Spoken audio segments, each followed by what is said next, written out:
चोर उचक के गुंडे माफिया डर से थर थर कांप रहे हैं। आगे की लाइन आप बोलिए। तो माफिया हाँफ रहे हैं। और कोई भी प्रदेश उत्तम प्रदेश तभी बनता है जहां माफिया, गुंडागर्दी ये सब खत्म करके, अपराधियों को खत्म करके और कानून का राज होता है, वही उत्तम प्रदेश बनता है।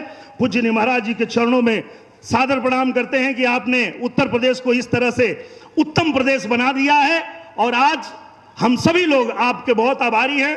आगे हम लोग पूज्य गृह मंत्री जी को सुनेंगे, क्योंकि मैं एक लाइन और बोल देता हूं। जब मैं सदन में मुझे मौका मिला बैठने का और जब मैं पूजनीय गृह मंत्री जी को बोलते हुए देखा कि क्या बात करते हैं आप, कश्मीर हमारे भारत का अभिन्न अंग है,